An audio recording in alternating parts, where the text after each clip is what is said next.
Hello friends, ശ്രീഷാസ് കിച്ചണിലേക്ക് എല്ലാവർക്കും സ്വാഗതം. ഞാനിന്ന് ബ്രേക്ക്ഫാസ്റ്റിനായി തയ്യാറാക്കുന്ന കിഴങ്ങാണ്. അതിനായി കിഴങ്ങ് തൊലിയൊക്കെ കളഞ്ഞ് ചെറിയ കഷ്ണങ്ങളാക്കി മുറിച്ചെടുത്ത് കഴുകി വൃത്തിയാക്കി എടുത്തിട്ടുണ്ട്. ഇനി നമുക്കിതൊരു കുക്കറിലേക്ക് ഇട്ട് കൊടുക്കാം.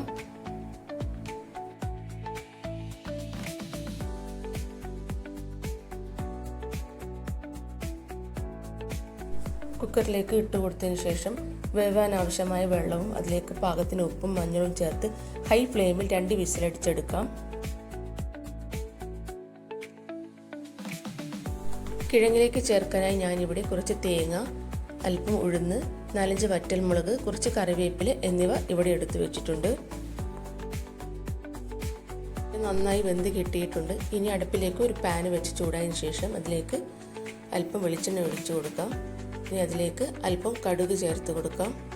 കടുക് നന്നായി പൊട്ടി വന്നതിന് ശേഷം നമ്മൾ നേരത്തെ തയ്യാറാക്കി വെച്ച തേങ്ങയും ഉഴുന്നും വറ്റൽമുളകും കറിവേപ്പിലയും എന്നിവ ഇതിലേക്ക് ചേർത്ത് കൊടുത്ത് നന്നായി ഒന്ന് വഴറ്റിയെടുക്കാം.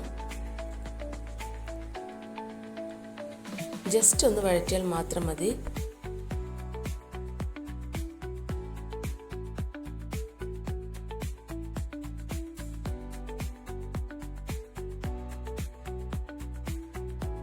ജസ്റ്റ് ഒന്ന് ഇളക്കി കൊടുത്തതിന് ശേഷം നമ്മൾ നേരത്തെ വേവിച്ച് വെച്ച കിഴങ്ങ് വെള്ളമൊക്കെ ഊറ്റിക്കളഞ്ഞതിന് ശേഷം ഈ തേങ്ങയിലേക്ക് ചേർത്ത് കൊടുത്ത് നന്നായി മിക്സ് ചെയ്തെടുക്കാം. ഇത്രയേ ഉള്ളൂ. വളരെ സിമ്പിൾ ടേസ്റ്റിയുമായിട്ടുള്ള നല്ല നാടൻ കിഴങ്ങ് റെസിപ്പി ഇവിടെ തയ്യാറായിട്ടുണ്ട്. ഇത് നല്ല ചൂട് മീൻകറിയുടെ കൂടെയൊക്കെ കൂട്ടിക്കഴിക്കാൻ നല്ല ടേസ്റ്റ് ആയിരിക്കും. ഈ വീഡിയോ നിങ്ങൾക്ക് ഇഷ്ടമായെങ്കിൽ ലൈക്ക് ചെയ്യാനും ഷെയർ ചെയ്യാനും പേജ് ഫോളോ ചെയ്യാനും മറക്കല്ലേ. Thank you for watching.